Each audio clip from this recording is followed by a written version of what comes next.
जय राधा माधव कुंज बिहारी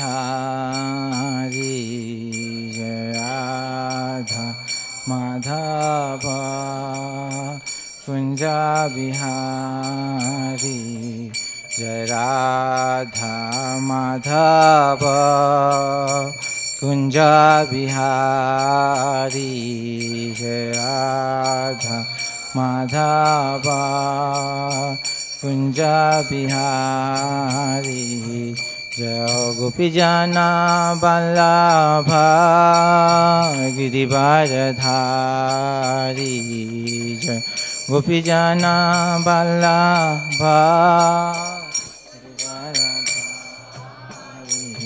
जय गोपीजना वल्लभ गिरिवारधारी जय गोपीजना वल्लभ गिरिवारधारी यशोदानंदन व्रजजनरञ्जन व्रजजनरञ्जन यशोदानंदन व्रजजनरञ्जन यशोदानंदन व्रजजनरञ्जन यमुनातीरावनचारी यमुनातीरावनचारी यमुनातीरावनचारी जय राधा माधव कुंज बिहारी जय राधा माधव कुंज बिहारी जय गोपीजना वल्लभ गिरिवारधारी जय गोपीजना वल्लभ गिरिवारधारी यशोदानंदन व्रजजनरञ्जन यशोदानंदन व्रजजनरञ्जन यमुनातीरावनचारी यमुनातीरावनचारी जय राधा माधव कुंज बिहारी जय राधा माधव कुंज बिहारी जय राधा माधव कुंज बिहारी जय राधा माधव कुंज बिहारी। जय ओम विष्णुपाद परमहंस परिव्राजकाचार्य अष्टोत्तर शत श्री श्रीमद् अभय चरणारविंद भक्ति वेदांत स्वामी शिल प्रभुपाद की जय। अनंत कोटि वैष्णव वृंद की जय। श्री श्री राधा पार्थ सारथी ललिता विशाखा की जय। श्री श्री गौनिताई भगवान की जय। श्री श्री सीताराम लक्ष्मण हनुमान की जय। श्री श्री नरसिंहदेव प्रहलाद महाराज की जय। ग्रंथराज श्रीमद् भागवतम की जय। समवेत भक्त वृंद की जय। निताई गौर प्रेमानंदे। All glories assembled devotees, all glorious assembled devotees, all glorious assembled devotees, all glorious to Shishya Guru and Gauranga.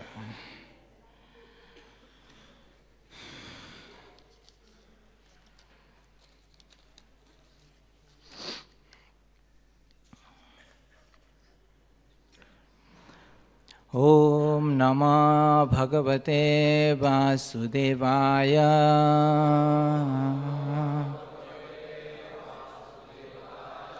ओम नमः भगवते वासुदेवाय।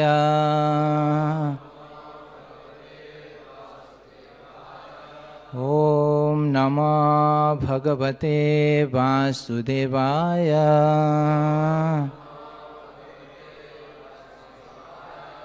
श्रीमद् भागवतम स्कंद 5 अध्याय 1 श्लोक संख्या 8। तो श्लोक मैं ये थोड़ा लंबा श्लोक है तो मैं पढ़ लूँ प्रभु जी श्लोक या पूरे सच जितना हो सकता है। तो श्लोक इस प्रकार है। Words we can okay write. स तत्र तत्र गगनतल उरुपतिरिव विमानबलिभिः अनुपथम् अमरपरिवृद्धैरभिपूज्यमान पथि पथि च वरुथः सिद्धगन्धर्वसाध्वचारणमुनिगणैरुपगीयमान गन्धमादन द्रोणीम् अवभाष्यनुपसर्प। शब्दार्थ।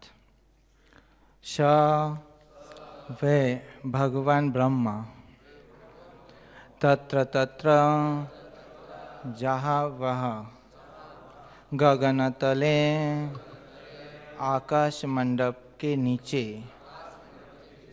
उरुपति चंद्रमा इव सहस विमान आवली भी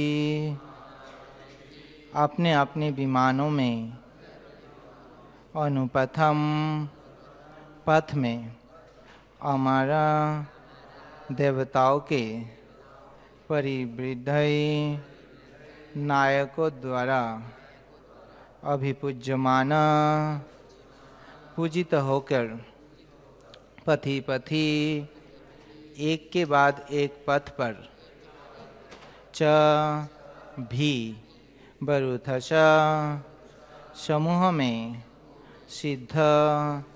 सिद्ध लोक के वासियों द्वारा गंधर्व लोक के वासियों द्वारा साध्य लोक के वासियों द्वारा चारण लोक के वासियों द्वारा मुनिगणै तथा मुनियों के द्वारा उपगीयमान पूजित होकर गंधमादन उस लोक का जहाँ गंधमादन पर्वत है द्रोणीम घाटी या किनारे को अवभाषयन प्रकाशित करते हुए उपसर्प पहुँचा। अनुवाद और तात्पर्य श्रील प्रभुपाद के द्वारा जगत गुरु श्रील प्रभुपाद की जय। तो अनुवाद इस प्रकार, जो ही भगवान ब्रह्मा अपने वाहन हंस पर आरूढ़ होकर नीचे उतरे तो सिद्ध लोक, गंधर्व लोक, साध्य लोक तथा चारण लोक के समस्त वासी तथा मुनि एवं अपने विमानों में उड़ते हुए देवताओं ने आकाश मंडल के नीचे एकत्र होकर उनका स्वागत किया और पूजा की। विभिन्न लोगों के वासियों से आदर तथा स्तवन पाकर भगवान ब्रह्मा ऐसे प्रतीत हो रहे थे मानो प्रकाशमान नक्षत्र से घिरा हुआ पूर्ण चंद्रमा हो। तब ब्रह्मा जी का विशाल हंस गंधमादन की घाटी में प्रियव्रत के पास पहुंचा जहां वे बैठे हुए थे। तात्पर्य, इस वर्णन से ऐसा प्रतीत होता है कि देवताओं के लोगों के बीच नियमित अंतर्ग्रहीय यात्रा होती है।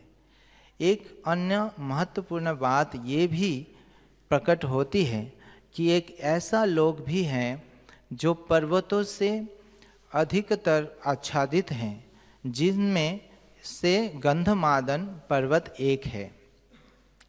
इस पर्वत पर प्रियव्रत, नारद तथा स्वयंभुव मनु ये 3 महापुरुष आसीन थे।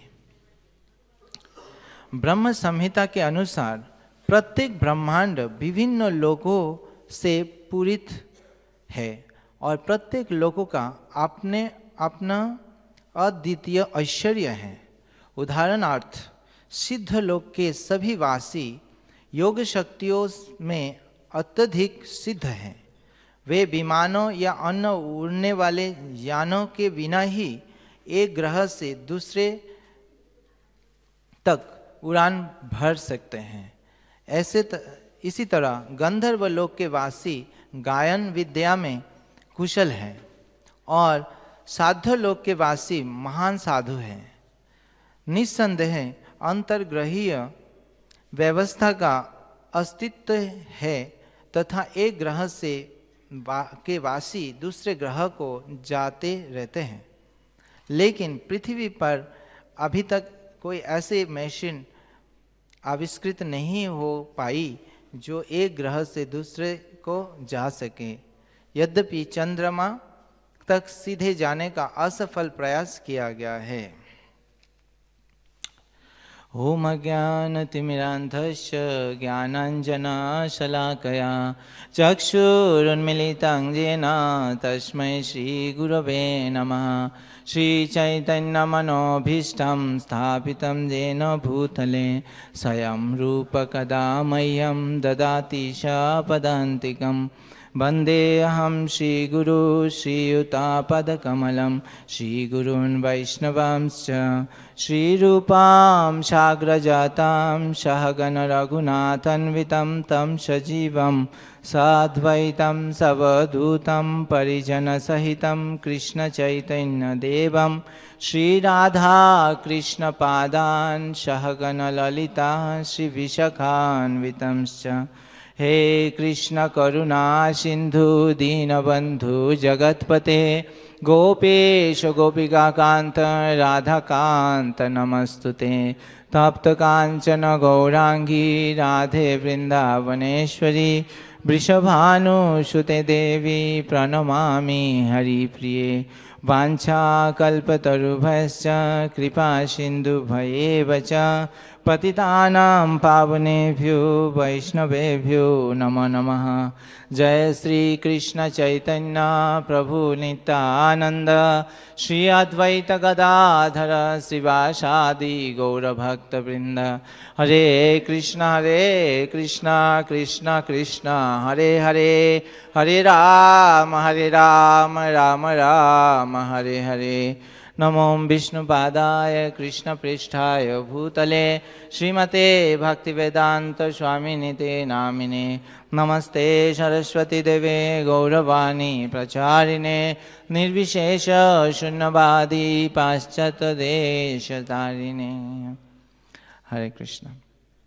तो अभी ये प्रसंग चल रहा है महाराज प्रियव्रत का। तो जैसे महाराज प्रियव्रत और उत्तानुपाद ये दो पुत्र थे स्वयंभुव मनु के। और तो महाराज प्रियव्रत जो बचपन में ही वो बड़े थे और उत्तानुपाद जो ध्रुव महाराज के पिता उत्तानुपाद थे।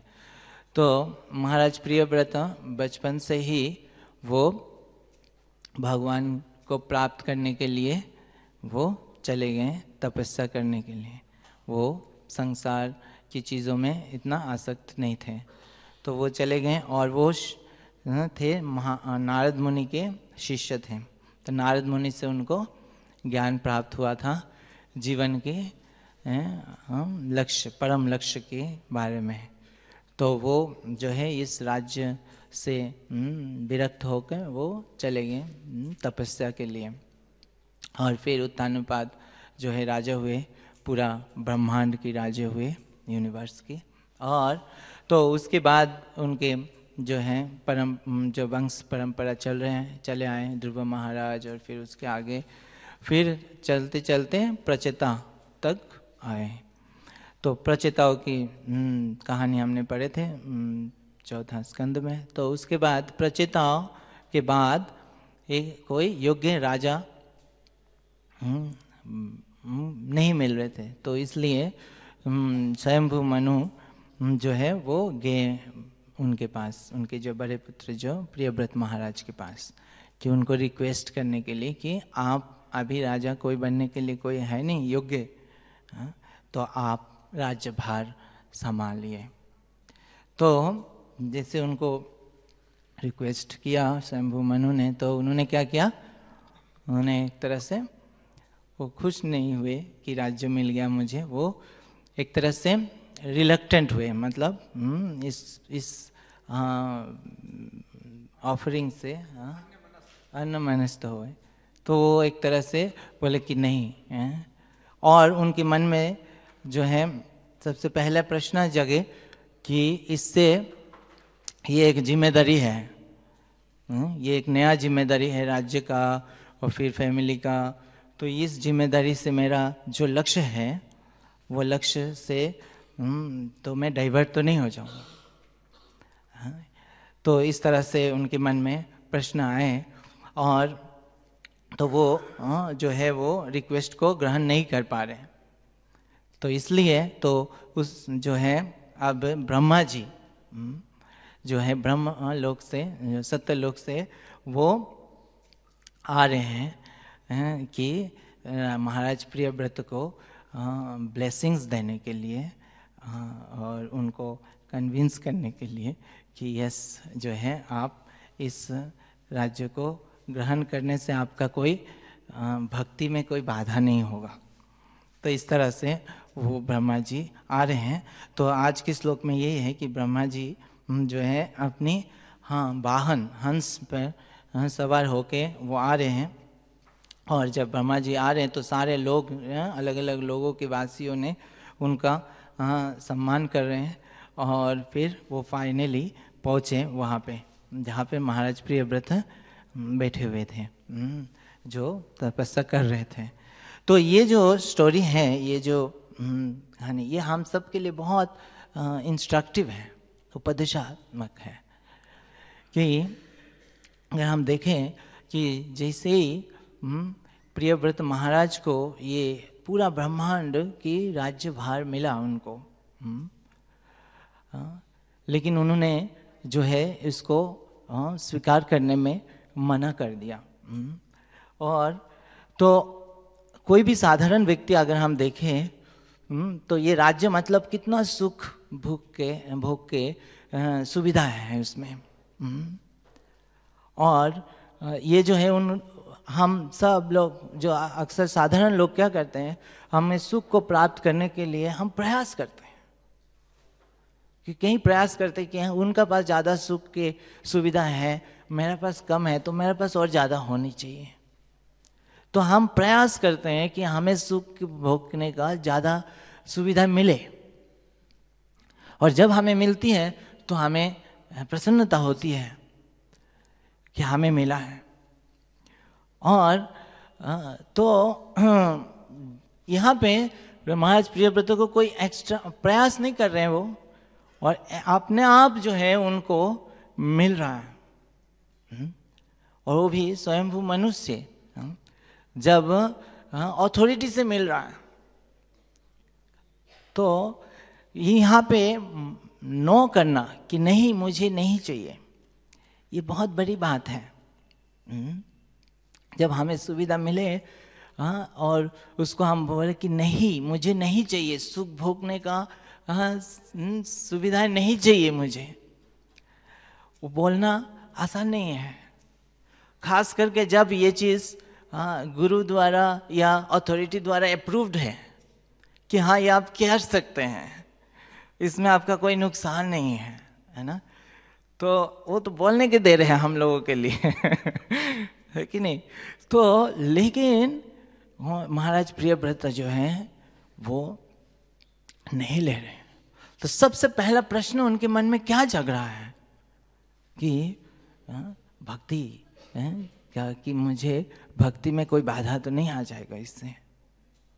और ये तभी संभव है जब हम भगवान के प्रति आकर्षण जग गया है, यानी तो जब भगवान के प्रति आकर्षण जग हो जाता है तो कोई और चीज़ के प्रति आकर्षण नहीं रह जाता है। तो महाराज प्रियव्रत नारद मुनि के द्वारा वो शिक्षा ग्रहण किया और भक्ति का अभ्यास किया, तो उनके मन में भगवान के प्रति आकर्षण उत्पन्न हो गया। तो भगवान के प्रति आकर्षण यही जो है जो है भक्ति का एडवांसमेंट का मेजरमेंट है। नहीं, कहीं लेक्चरों में हम सुनते हैं, कहीं प्रश्न पूछते हैं कहीं भक्त लोग कि भक्ति में हम कैसे पता लगे हम भक्ति में आगे बढ़ रहे हैं कि नहीं बढ़ रहे हैं, और महाराज लोग आंसर करते हैं कि इसका एक मेजरमेंट ये है कि हम कितना भगवान के प्रति हमारा आकर्षण बढ़ रहा है और बाकी भौतिक चीज़ों के प्रति आकर्षण कम हो रहा है ना। तो ये मेजरमेंट है। शुरुआत में जब हम आते हैं भक्ति में तो हमें नियम मिलते हैं, है नहीं, कि ये करना है, 4 रेगुलेटिव प्रिंसिपल पालन करना। तो हम जो है प्रयास करते हैं कि नहीं, ये नहीं खाना, चाय नहीं पीना है, कॉफ़ी नहीं पीना है, और ये सारे चीज़ हम नियमों को पालन करते हैं। लेकिन कभी कभी ऐसा होता है कि मन में इच्छा रहती है कि हमें करना है, लेकिन क्योंकि नियम है इसलिए नहीं कर रहे हैं, है ना, इसलिए वो नहीं पी रहे हैं या इसलिए वो एंजॉय नहीं कर रहे हैं, है नहीं। लेकिन जैसे जैसे ये भक्ति में आगे बढ़ते हैं तो क्या होता है कि वो डिजायर ही धीरे धीरे कम हो जाता है ना, क्योंकि भगवान के प्रति डिजायर बढ़ जाती है, भगवान की अट्रैक्शन, भगवान की प्रति भक्ति की रस या भक्ति की जो टेस्ट है वो मिलने लगता है। रसवर्जम रसप्यश्च परम दृष्टा निवर्तते।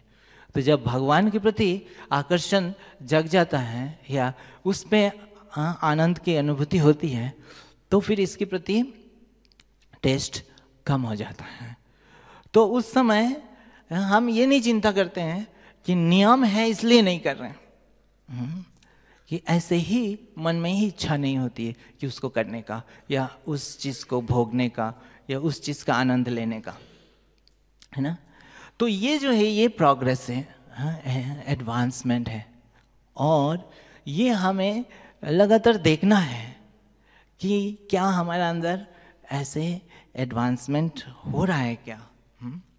और इसी ये हम खुद ही देख सकते हैं ना, दूसरा नहीं देख सकता, हम खुद ही देख सकते हैं कि अगर नियम को हटा दिया जाए तो क्या हम भक्ति में जो कर रहे हैं वो कंटिन्यू करेंगे।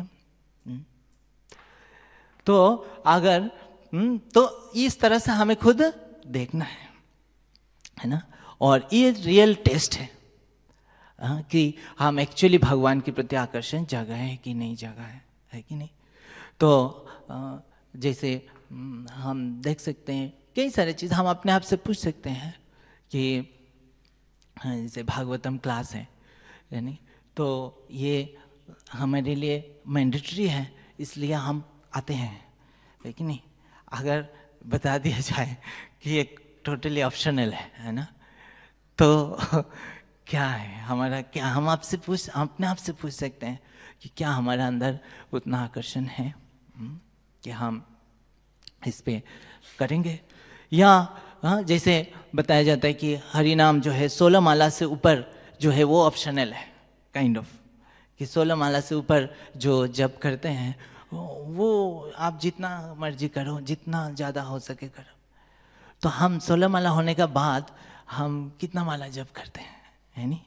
तो इस तरह से हम देख सकते हैं कि हमारे अंदर कितना, जहाँ पे कोई नियम नहीं दिया जा रहा है या अथॉरिटी हमें परमिशन दे रहे हैं कि ठीक है आप ये आपके ऊपर है ना, आप इसको कर सकते हैं तो या नहीं भी कर सकते हैं, तो उस समय हम कैसे किस तरह हमारा झुकाव है ना, वो हमारा रियल एडवांसमेंट है। और वही हम कितना भक्त हैं, कितना भगवान की प्रति हमारा आकर्षण है वो पता चलता है नहीं। तो एक लेक्चर में हिज होलीनेस लोकनाथ महाराज बता रहे थे कि एक डिवोटी का असली पहचान होती है कि वो जो लेज़र समय में वो क्या करते हैं, जब उनको फ्री टाइम दिया हुआ है उस समय वो क्या करते हैं, है नहीं। तो बाकी समय तो क्योंकि अथॉरिटी हम गाइडेंस में है तो वो हमको बताया जाता है ये पढ़ो, ये करना है, ये भक्त ये करना है, पर जलपन नहीं करना है क्योंकि मंदिर में है, भगवान के सामने हम नहीं कर सकते। लेकिन जब हमें फ्री टाइम, आप कुछ भी कर सकते हैं हम, तो उस समय हमारा मन किधर जाता है ना। तो हाँ, जो एडवांस डिवोटी है उनका क्या होगा, उस समय भी वो हमेशा भगवान की तरफ ही जाएंगे। कोई भी जो है मेटेरियलिस्टिक या भगवान से अलग चीज़ों पे नहीं जाएगा। लेकिन हम सब कंडीशन सोल का क्या होता है कि नेचुरल वे से हमारा जो एन्जॉयमेंट या सुख भोगने का उस पे चला जाता है मन, नहीं। तो इसलिए तो ये जस्ट ऑपोजिट है। हम कंडीशन अवस्था में हमें बोलने की जरूरत नहीं पड़ती, हम मटेरियल चीज़ों में, सुख में भोगने की चीज़ों में, विषय वस्तु की चीज़ों में हम चले जाते हैं। तो इसलिए एक भजन में भक्ति विनोद ठाकुर बोलते हैं कि विषय जे प्रीति है वे आछे आमार। आज मेरा विषय वस्तु के प्रति जिस तरह आकर्षण है, तो आपकी चरणों में मेरा ऐसा ही आकर्षण हो। ये भक्ति विनोद ठाकुर प्रे कर रहे हैं, क्योंकि विषय वस्तु के लिए हमें अलग से शिष्य गौनिताई भगवान की जय, शिष्य राधा पार्थ सहित ललिता विशाखा की जय, शिष्य सीताराम लक्ष्मण हनुमान जी की जय। तो उसके लिए हमें अलग से प्रयास नहीं करना पड़ता है, एफर्ट नहीं लगाना पड़ता है। तो उसी तरह हमें जो है ये आकर्षण आपके चरणों में हो, और तो आपके चरणों में होगा तो यही परफेक्शन है।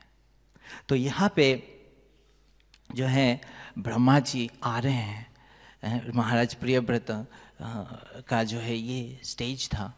उन्होंने उनकी राज्य के प्रति कोई आकर्षण नहीं था, एंड कंप्लीटली भगवान की में ही, भक्ति में ही पूर्ण तरह से सेटिस्फाइड थे।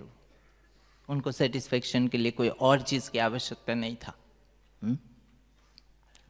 तो दैट वाज जेन्युइन, उनकी सिंसियरिटी है, उनकी जो सिंसियरिटी वाज सो जेन्युइन। तो ब्रह्मा जी ब्रह्म लोक से आ रहे हैं उनको ब्लेसिंग्स देने के लिए, है ना। तो ब्रह्मा जी कितना प्रसन्न होंगे, आप सोचिए कि ऐसे डिवोटी, ऐसे जो है भक्ति कर रहे हैं, ऐसे सिंसियर है। तो Brahma ji will be so please, नहीं, और वो आके वो उनको ब्लेसिंग्स देंगे, आगे हमें मिलेगा। तो ये प्रियव्रत महाराज का तपस्या की परफेक्शन है नहीं, कि तपस्या के द्वारा, सिंसियरिटी के द्वारा ऑथोरिटी इज सो प्लीज्ड, है ना। तो ये हम शुद्ध भक्तों के जीवनों में देखते हैं कि वो उनको प्रयास तो करते ही नहीं है, सुख की सुविधाओं के लिए या कोई भी, है ना, जो बाकी लोगों के जिसमें आकर्षण है, जो साधारण लोगों को जिसमें आकर्षण है, लेकिन उनको अगर वो चीज़ मिल भी जाता है, ये ऐसे सिचुएशन भी क्रिएट हो जाता है कि उनको उस चीज़ का आनंद लेना है, तो भी वो एक तरह से इतना इंटरेस्ट नहीं शो करते हैं। और उनकी इंटरेस्ट क्या रहता है, केवल भगवान के चरणों के प्रति और डिवोशन बढ़े। तो एक उदाहरण मुझे याद आता है श्रील प्रभुपाद का, जो वो बचपन में थे, है ना, बहुत छोटे थे। तो उस समय आप सबको पता है वो स्टोरी, छोटे थे बिल्कुल, वो क्या हो गए, बीमार हो गए थे, नहीं। और वो इतना बीमार हुए थे कि डॉक्टर ने बोला कोई दवाई अभी काम नहीं करेगा, उनको जो है बॉडी में शक्ति चाहिए, और शक्ति चाहिए तो उनको क्या पिलाना पड़ेगा, चिकन सूप पिलाना पड़ेगा। तो चिकन सूप के लिए लोग कितना वो करते हैं, नहीं, पीने के लिए बाहर के लोग, और हम लोग नहीं पीते क्योंकि भक्तों को नहीं। तो हाँ, उनके पिताजी एकदम से बोले नहीं, लेकिन डॉक्टर ने बोला कि ये एकमात्र उपाय है, इसके बिना जो है बहुत ही डेंजर। तो बहुत मुश्किल से उनके पिता जो है वो बोले कि दवाई के रूप में उसको, ठीक है ना। तो लेकिन जब वो दिया गया तो प्रभुपाद ने क्या किया, उसको उल्टी कर दिया, है ना। तो श्रील प्रभुपाद की जय। तो यहाँ पे पूरा उनको ऑथोराइज्ड था ये, ठीक है, आप पी सकते हैं, है ना, and it is good for your health. पर फिर भी प्रभुपाद ने जो है उसको स्वीकार नहीं किया, है ना, उसको त्याग दिया। हाँ, तो ये जो है ये भगवान के प्रति चेस्टिटी या भगवान के प्रति जो है आकर्षण, अटैचमेंट भाव, हाँ, जो है वो हाँ उससे पता चलता है। ठीक है, और एक एग्जाम्पल है कि जैसे जब चैतन्य महाप्रभु हर रोज जो है जब जगन्नाथपुरी में थे तो वो हर रोज जो है जगन्नाथ मंदिर से जो है मॉर्निंग में जगन्नाथ जी के दर्शन करके वो आते थे। किसके पास? हरिदास ठाकुर के पास आते थे, है ना। और तो हर रोज उनको आके दर्शन देते थे। तो एक दिन आए और देखे हरिदास ठाकुर वृद्ध हो चुके थे और वो तबीयत बिल्कुल खराब, बहुत ही वो हो गए थे, बीमार थे। तो महाप्रभु पूछ रहे हैं कि हरिदास का क्या प्रॉब्लम है, कुछ प्रॉब्लम है?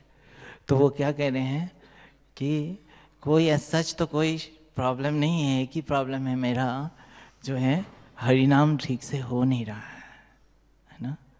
और महाप्रभु क्या बोलते हैं कि आपने बहुत हरिनाम किया है और इस स्थिति में आपका हरिनाम करने की कोई आवश्यकता नहीं है ना। कौन कह रहे हैं? महाप्रभु स्वयं कह रहे हैं। सो दैट इज परफेक्शन उनके हैं कि उनके महाप्रभु प्रसन्न हैं उनके जो इससे, और वो कह रहे हैं कि आपको और हरिनाम करने की आवश्यकता नहीं है, आपकी और तपस्या करने की आवश्यकता नहीं है। तो दैट इज द परफेक्शन, है ना। एंड दैट इज बट ये हमारा सिंसियरिटी ऐसा हो कि भगवान प्रसन्न हो जाए देख के, सिंसियरिटी से, कि उनको अगर मिल भी रहा है फिर भी दे आर सो कन्विंस्ड भक्ति में कि उसको हम मना कर सकते हैं, है ना, भौतिक चीज़ों की। तो इसलिए तो इससे भौतिक व्यक्ति लोग भी आकर्षित होते हैं जब देखते हैं भक्त जो हैं उनको सुविधा मिलने से भी वो इतना उसके प्रति आकर्षित नहीं है। तो वो समझ पाते हैं वो भी कि असली क्या है, असलियत क्या है नहीं। तो ये जो है ये बहुत ही बड़ा शिक्षा है हम सब के लिए। और तो यहाँ पे जो है अभी ब्रह्मा जी आ रहे हैं और तो ब्रह्मा जी अपनी वाहनों से, है ना, हंस, उनके वाहन क्या है? हंस, हंस। तो इससे मुझे याद आता है कि नवद्वीप मंडल परिक्रमा में एक जगह है नहीं, हंस वाहन। तो वहाँ पे जो है ब्रह्मा जी का हंस में करके जो है आए कौन? शिव जी। तो वहाँ पे गौर कथा चल रहा था, गौर कथा चल रहा था। तो वही आकर्षण है, कथा के प्रति इतना आकर्षण है भगवान शिव जी का, जो वैष्णव में से में श्रेष्ठ है शिव जी। उससे गौर कथा शुरू हो गया है और मुझे जाना है, अटेंड करना है, लेकिन उनकी जो वाहन है वो क्या है? बुल है नहीं, नंदी है। तो उसमें टाइम लगता है टाइम लगेगा। तो सोच रहे हैं फिर आधा कथा खत्म हो जाएगा पहुँचते पहुँचते। तो इतना आकर्षण है कि दूसरे से मांगा उन्होंने, कि दूसरे से मांगा, ब्रह्मा जी के पास गए और बोले आपकी वाहन जो है वो उड़ के जाएगा, है नहीं, तो मुझे जल्दी पहुंचा देगा। तो उसमें यही बताया जाता है कि जो श्रवण के प्रति इतना आकर्षण जो है कि यहाँ पे उनके पास जेन्युइन रीज़न था कि मैंने तो शुरू तो टाइम पे किया था, जब मुझे पता चला तब से मैंने शुरू किया। तो पहुँचा ही थोड़ा, अब क्या किया जाए, मेरे हाथ में कुछ है नहीं, है ना। लेकिन वो देखे कि नहीं और कोई उपाय और है कि नहीं, तो फिर उन्होंने दूसरा उपाय ढूंढा और जब मांगा तो ब्रह्मा जी ने खुशी खुशी दे दिया। तो अगर भक्ति के एडवांसमेंट के लिए अगर हम किसी से हेल्प मांगेंगे, है नहीं, तो वो खुशी से देंगे एक तरह से, है ना। वो सीनियर डिवोटीज भी और कोई भी वो बहुत खुश होते हैं अगर हमें भक्ति में अच्छा से करने के लिए हमें कुछ हेल्प चाहिए, एक्स्ट्रा हेल्प चाहिए, सुविधा चाहिए, पावर चाहिए, तो वो देते हैं और खुशी खुशी देते हैं। पर हमें उसको सही उपयोग उसको करना है। तो शिव जी जो है उस वाहनों में करके फिर वहाँ पे आए और गौर कथा सुने हैं। तो हम सब वहाँ पे परिक्रमा में जाते हैं और शिव जी से ही प्रार्थना करते हैं कि हमारा भी ऐसे आकर्षण हो भगवान के प्रति, भगवान की कथा के प्रति। तो इस प्रकार से भगवान जो ब्रह्मा जी अब उनके वाहन करके हंस में करके वो आए और तो सारे जो है देवताओं सारे लोगों के वासियों ने उनका स्वागत किया। अब उसमें प्रभुपाद तात्पर्य में ये बताते हैं कि ये जो सारे लोग हैं डिफरेंट डिफरेंट प्लैनेट्स हैं, वो सारे प्लैनेट्स हर एक प्लैनेट में कुछ अपना ही यूनिक क्वालिटीज़ है। किसी जो है प्लैनेट में बता रहे हैं गंधर्व लोग हैं, वो उसमें बाय नेचर ऑटोमेटिकली उनमें जो भी हैं वो बहुत अच्छा गाते हैं, है नहीं? तो भक्तों में भी कोई अगर बहुत अच्छा गाते हैं तो उनको बताते हैं कि गंधर्व लोग से है।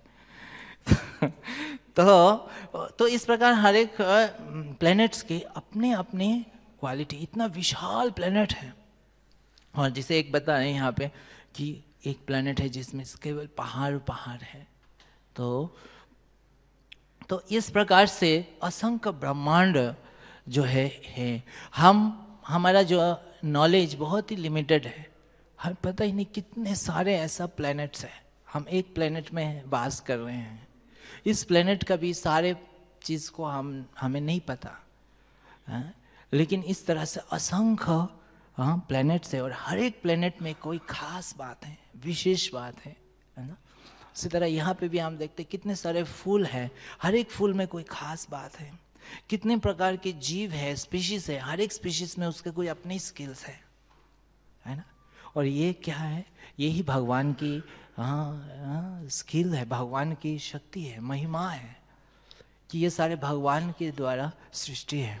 और यहाँ पे प्रभुपाद भी बता रहे हैं कि ब्रह्म संहिता में वो श्लोक है जो क्या है कि ये सारे ऐश्य प्रभवत जगदंड कोटिषु अशेष वसुधादि विभूति भिन्नम, ये डिफरेंट विभूति से जो युक्त है। तद ब्रह्म निष्कलम अनंतम अशेष भूतम गोविंदम आदि पुरुषम तमहम भजामि। तो उस भगवान श्री कृष्ण का, गोविंद का हम भजन कर रहे हैं, प्रणाम कर रहे हैं, जो जिनकी प्रभा, जिनकी सिर्फ ज्योति से ही जो है असंख्य अनंत कोटि ब्रह्मांड सृष्टि हुआ है और ब्रह्मांड चल रहे हैं। तो ये है भगवान का शक्ति कि अनंत कोटि ब्रह्मांड उनकी इच्छा से या उनकी सिर्फ जो है ज्योति से ही क्रिएट हो जाता है असंख्य ब्रह्मांड। और प्रभुपाद कहते हैं कि दैट इज कृष्णा। ये नहीं कि कोई एक सोना उत्पन्न कर दिया आपके सामने तो वो भगवान बन गए। तो भगवान जो है ये है। तो हम सब जो हैं किसका वर्शिप कर रहे हैं? ऐसे भगवान की वर्शिप कर रहे हैं, ऐसे भगवान की शरणागत हो रहे हैं जो कोटि कोटि ब्रह्मांड जिनकी इच्छा से मात्र से क्रिएट हो रही है, चल रहा है। तो ये बहुत हमें गर्व की बात है कि हम ऐसे भगवान की शरण में आए हैं। एक स्टोरी हिज होइनेस गोपाल कृष्ण गोस्वामी महाराज बता रहे थे उनकी व्यास पूजा में कि एक व्यक्ति जो है वो बचपन से जो है बहुत इंटेलिजेंट था और वो सोच रहा था मैं पढ़ा लिखाई करके ना बड़ा होऊंगा और बड़ा हो गए सबसे बड़ा व्यक्ति जो है उसकी सेवा, उसके पास नौकरी करूंगा मैं। सब अभी भाई हमारा भी ड्रीम होता है नहीं, सबसे बड़ा कंपनी जो है उसका उस पे जॉब करना है मुझे, सबसे बड़ा, छोटे में नहीं करना है, बड़े वाले में करना है ना? कि मल्टीनेशनल है ना? सबसे बड़ा माइक्रोसॉफ्ट में करना है ना।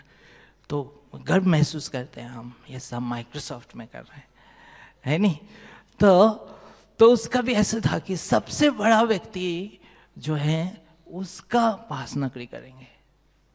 और वो ढूंढते ढूंढते उसके गांव में या उसके शहर में जो सबसे बड़ा व्यक्ति था, सबसे पावरफुल, सबसे धनी व्यक्ति, हाँ, वो उसके पास गया और somehow rather अपने आप को योग्य बनाया और उसके पास नौकरी करने लगा।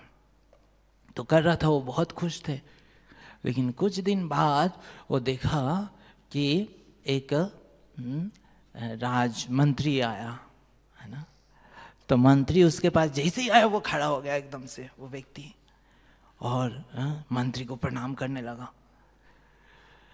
तो उसको समझ में आ गया कि इसका मतलब ये जो है ये सबसे बड़ा व्यक्ति नहीं है, तो इससे भी मोर पावरफुल, हाँ, उससे भी बड़ा पावरफुल जो है वो ये व्यक्ति है, मंत्री है। तो वो समझ गया कि अब इसके पास ज़्यादा करना नहीं है, मुझे उनके पास जाना है। तो उन्होंने फिर प्रयास किया और फिर वो मंत्री के पास चले गए और मंत्री के पास जॉब कर रहे हैं जाके उसके पास। और उसके बाद फिर मंत्री को देखा वो राजा के पास जाके प्रणाम कर रहा है। तो सोचा कि नहीं, अब तो इस तरह से वो राजा तक पहुंच गया, अब राजा की सेवा कर रहा है। और एक दिन देखा कि एक भक्त आया, साधु, और जब संत आया तो राजा अपनी सिंहासन से उठ गए और संत को प्रणाम करने लगे। तो वो समझ गए इसका मतलब राजा के पास सब कुछ होते हुए भी संत उनसे बड़े हैं। तो वो संत के पास गए और संत से सीखा क्या, अल्टीमेटली कौन है, भगवान कृष्ण है, जिनको संत भी प्रणाम कर रहे हैं, है नहीं। तो फिर उन्होंने निर्णय कर लिया कि मुझे क्या करना है, कृष्ण को और का सेवा करनी है, हाँ? क्योंकि वो सबसे पावरफुल है, वो सबसे बड़े हैं, है ना। तो यहाँ पे कृष्ण की शक्ति की एक झलक है कि अनंत कोटि ब्रह्मांड सृष्टि होती है, वो भी मेटेरियल वर्ल्ड। उसको एक बार सृष्टि करके भगवान छोड़ दिया कि चलते रहे अपने आप। लेकिन भगवान जो अपने समय दे रहे हैं वो किसको दे रहे हैं, अपने भक्तों के साथ, उनकी पूरा समय, क्वालिटी टाइम भगवान किसको दे रहे हैं, अपने भक्तों के साथ, प्रेम का जो भगवान, भगवत प्रेम। तो वो जो है ये हमें समझना है कि हम किसको समर्पण कर रहे हैं। और ये भगवान केवल शक्ति नहीं है, भगवान की जो गुण है, 6 गुण, ये असीमित मात्रा से भगवान की ज्ञान है, भगवान की सुंदरता है, कितना सुंदर कि भगवान के प्रति सामने और कोई सुंदरता नहीं है। भगवान की सुंदरता के प्रति जो आकर्षित हो जाता है उसको कोई और चीज़ की जरूरत नहीं पड़ती। उसके बाद भगवान इतना दयालु है, भगवान भक्तों के लिए क्या है, त्याग, सब कुछ त्याग कर देते हैं एक भक्तों को वो करने के लिए, खुशी प्रदान करने के लिए। और थोड़ा सा भी कोई भक्त करता है, भगवान उनके लिए कितना रेसिप्रोकेट करते हैं। तो सुदामा विप्र जो है वो जब भगवान के पास गया और भगवान ने उनको आलिंगन किया, तो सुदामा विप्र बोले कहाँ भगवान है, कहाँ मैं, लेकिन भगवान आज मुझे अपनी बाहों से मुझे आलिंगन कर रहे हैं, तो मैं ऐसे भगवान की शरण नहीं जाऊंगा, मैं किसके पास जाऊं। तो ऐसे भगवान का जो है शरण में जो है हम सब आ रहे हैं, प्रभुपाद ने दे रहे हैं कि इस मानव जीवन में ये जो है अल्टीमेट परफेक्शन है कि हम भगवान की भक्ति कर रहे हैं, भगवान को प्राप्त करने का प्रयास कर रहे हैं।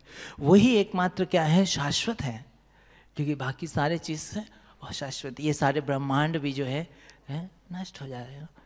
तो ये शाश्वत है और इसीलिए इसको प्राप्त करने के लिए ही जो है भक्त जो है वो त्याग करते हैं, सेक्रीफाइस करते हैं।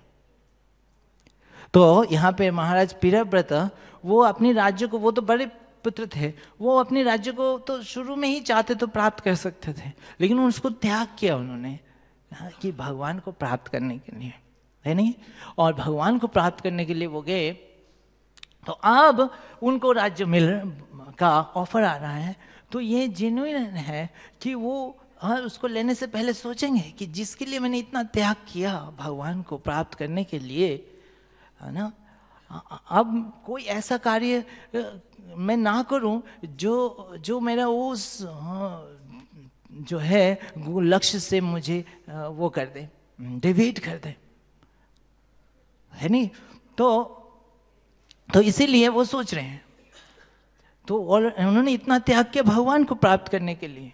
और तो इसलिए भक्तों को, हम सबको भी क्या होना चाहिए, अलर्ट, सतर्क हैं कि कोई भी, क्योंकि हम सब ने कुछ ना कुछ त्याग किया है ना भगवान को प्राप्त करने। किसी ने ज़्यादा किया, किसी ने कम किया, लेकिन सब ने कुछ ना कुछ त्याग किया, है नहीं।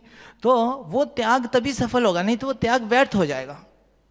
तो वो त्याग तभी सफल होगा जब हम अपने लक्ष्य पे फिक्स रहेंगे और कोई ऐसा चीज़ नहीं करेंगे जो चीज़ हमें भक्ति से दूर ले जा सके, है नहीं। तो कुछ भी चीज़ हमारे पास आता है, ऑफर भी आता है, या कोई भी चीज़ हमारा मन कहता है कि इसको करना है या इसको नहीं करना है, हम सोचे कि इससे मैं भगवान की निकट जाऊंगा या भगवान से दूर जाऊंगा, इससे मेरा भक्ति में लाभ होगा या भक्ति में हानि होगा, और फिर हम उसको निर्णय कर सकते हैं। शायद कल ही जो प्रभुपाद के कोटेशन आते हैं ना, डेली एक कैलेंडर होते हैं, तो उसमें प्रभुपाद का एक कोटेशन था, तो उसमें ये प्रभुपाद ने बोले कि we have done so much sacrifice, there is no question of sense enjoyment. तो प्रभुपाद से बोलते हैं कि see my example is not even in 1 minute wasted. तो प्रभुपाद इसको एम्फसाइज कर रहे हैं कि ये डिवोटीज हमने कुछ ना कुछ सेक्रीफाइस किया है, तो हमें उसको, उस सेक्रीफाइस को हम खुद वैल्यू दें, हमारे अपनी सेक्रीफाइस को, कि यस हमने ये किया है और उसको सफल करना है, इसको व्यर्थ नहीं करना है नहीं। तो उसको याद रखें, और प्रभुपाद भी उसको एम्फसाइज कर, we have done so much sacrifice, हम सब ने। तो इसलिए सेंस एंजॉयमेंट करने से पहले सोचे हमने कितना सेक्रीफाइस किया है, और वो हो जाएगा। तो फिर जो है भगवान खुश होंगे, भक्त खुश होंगे, गुरु खुश होंगे, एंड गुरु के आशीर्वाद से फिर हम भक्ति में आगे बढ़ सकते हैं। तो यहाँ पे जो हम प्रियव्रत महाराज से प्रार्थना करें, हरिदास ठाकुर से प्रार्थना करें, प्रभुपाद से प्रार्थना करें, पूरा परंपरा से प्रार्थना करें, और वरिष्ठ वैष्णवों से प्रार्थना करें कि हमारा जो अभी विषय के प्रति जितना आकर्षण है, हमारे भगवान के चरणों के प्रति हो, हम जो है जेन्युइन सिंसियर डिवोटी बने, है नहीं, कि हम भी जो है छोटे छोटे, इतना बड़ा तो नहीं, इतना बड़ा ऑफरिंग आएगा तो शायद नहीं कर सकते, लेकिन छोटे छोटे जहाँ पे हम कर सकते हैं, हम सेंस एंजॉयमेंट को नो करें और कृष्ण के प्रति हाँ करें, और इस तरह से हम अपना सिंसियर प्रयास कर सकें और भगवान के चरणों के प्रति आकर्षण हो, जो बहुत ही दुर्लभ है नहीं। तो यहाँ पे प्रार्थना करते हुए हम विराम देते हैं यहाँ पे। हरे कृष्ण। हाँ प्रभु जी, यहाँ कोई प्रश्न है या प्रभु जी कुछ कमेंट? हरे कृष्णा, बहुत बहुत धन्यवाद। तो आज के तात्पर्य में प्रभुपाद जो है उस समय की जो टेक्नोलॉजी है उसकी भी चर्चा कर रहे हैं। तो इसमें बताया गया है कि ब्रह्मा जी जब आ रहे हैं तो हंस के वाहन में बैठ करके आ रहे हैं, और आकाश में जो विमान हैं, देवताओं के विमान हैं, उनको घेर करके उनकी स्तुति कर रहे हैं, प्रार्थना कर रहे हैं। तो वे विमान जो है, वो टेक्नोलॉजी कितनी ऊंची है कि विमान जो है आकाश में वो रोक लेते हैं। आजकल के जो ये विमान होते हैं तो ये आकाश में नहीं रोक सकते हैं, आकाश में नहीं रोक सकते हैं, और अपनी दिशा भी नहीं मोड़ सकते हैं। लेकिन ये जो विमान हैं, जो देवताओं के विमान हैं, उनकी इच्छा के अनुसार चलते हैं और जहाँ चाहें रोक लें, पार्किंग कर लें, है ना। तो भगवान कृष्ण भी जब जाते हैं अपने परम धाम में, तो आकाश में विमान, आकाश छाए हुए, पूरा आकाश भरा हुआ विमानों से, सबकी पार्किंग आकाश में है।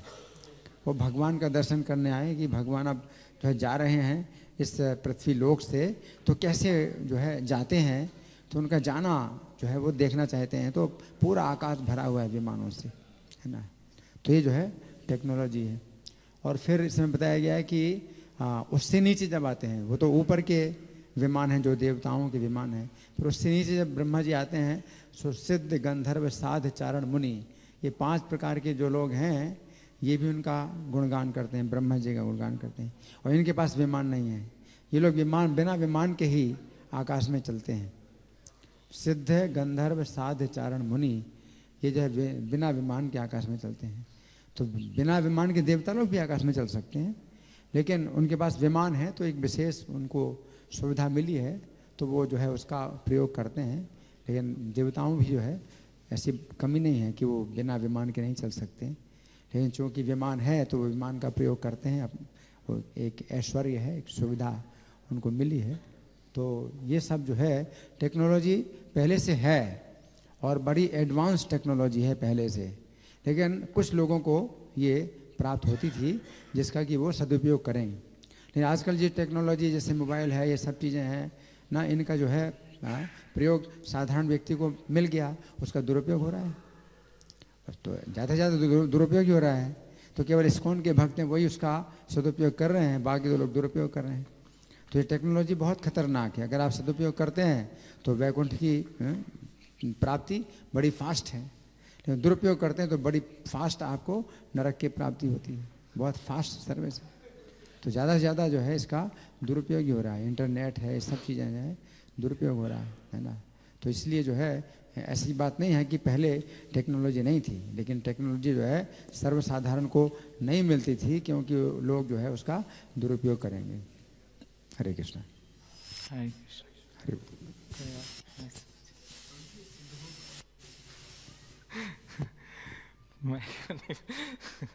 प्रभु जी सिद्ध लोग कहाँ हैं? प्रभु जी प्रश्न पूछ रहे हैं।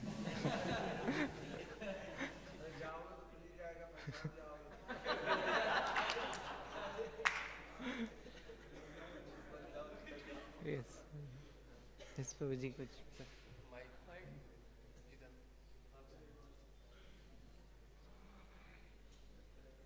हरि बोल। जहाँ तक गंधमादन पर्वत की बात है तो प्रभुपाद कहते हैं कि एक दूसरा ही लोक है जहाँ गंधमादन पर्वत है, लेकिन हमारे शास्त्रों में जैसा वर्णन है कि पृथ्वी में ही है, वही पृथ्वी समतल भी है।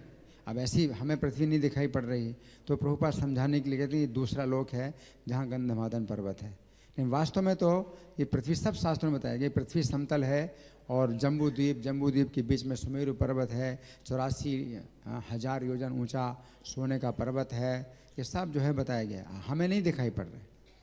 हाँ, नील पर्वत, नीलाचल जहाँ जगन्नाथ जी हैं, नील पर्वत का भी वर्णन है, वो नील पर्वत भी नहीं दिखाई पड़ रहा है। जगन्नाथ जी फिर भी दर्शन दे रहे हैं, लेकिन वो सब स्थान हमें नहीं दिखाई पड़ रहे हैं। तो अब इन विषय में हम ज़्यादा समझा नहीं सकते हैं, उत्तर नहीं दे सकते। लेकिन सिद्ध लोग तो सीधी बात है कि वो ऊपर के स्थान में ऊपर के लोग हैं। और प्रभुपाद कहते हैं कि चंद्रलोक में भी वो नहीं जा पाए तो कौन जाएगा। तो आज की टेक्नोलॉजी ऐसी नहीं है जो कि इन लोगों में कोई व्यक्ति जा सके। ऊपर के लोग हैं जहाँ पर ऐसे लोग रहते हैं और इनको हमें शास्त्रों के द्वारा ही जानना चाहिए, क्योंकि आज की टेक्नोलॉजी नहीं है कि आप जा सकें। आपके जैसे कर्म होंगे उनके अनुसार आप जो है वहाँ जा सकते हैं। हरि बोल। हरे कृष्ण जी, बहुत धन्यवाद। आपने सुंदर से जो है युक्त वैराग्य की परिभाषा सिखाई। तुम लोग कई बार सुनते हैं कि राजा महाराजा लोग ने इतना अपना ऐश्वर्य छोड़ा, इतना मिला, फिर भी उनका आसक्त नहीं हुए। तो कई बार एक कहानियाँ जैसी लगती है, लेकिन हम देखते हैं कि वास्तव में इस कलयुग के अंदर हमारे जो आचार्य है शिल प्रभुपाद जी, उनके पास में भी जो है एक सुंदर कथा आती है कि एक बार शिल प्रभुपाद जी जो है बॉम्बे ऑफिस के अंदर बैठे हुए थे और एक बहुत बड़ा धनी व्यक्ति उनको मिलने के लिए आए और उनको बताया कि if I can give 10 lakh rupees then what can you do. तो प्रभुपाद जी बोला कि you can sit 5 minutes here then I can talk with you. तो उनको 5 मिनट वहाँ बिठाया और कुछ देर के बाद में जो है सब भक्त लोग आए थे अपना कलेक्शन करते करते। सबने अपना जो है पैसे जब जमा किए, प्रभुपाद जी ने जब दिखाया कि तुम 3 लाख 5 लाख की बात करते हो, देखो कितने पैसे मेरे पास पड़े हैं। This is for the Vrindavan temple, this is for the Bombay project, this is for the BBT. 1 minute में जो है प्रभुपाद जी ने जो है उसको साफ करके दिखा दिया। और वो बिजनेसमैन देखते रहे कि भाई इतना ऐश्वर्य मिलने के बाद भी इसमें कोई इसमें जो है आसक्ति नहीं थी। तो इस तरह से जो है ये प्रियत महाराज जिनकी हम लोग कथा सुनते हैं कि इनको राज्य मिला, तो ऐसे राज्य जो है प्रभुपाद जी को भी कहीं मिले हैं, सही इतने मंदिर बंदिर सब मिले हैं, बट वो आशक नहीं थे और अपने परिवार को भी नहीं दिया। वो जो है उन्होंने जो संस्था बना के संस्था को ही दे दिया।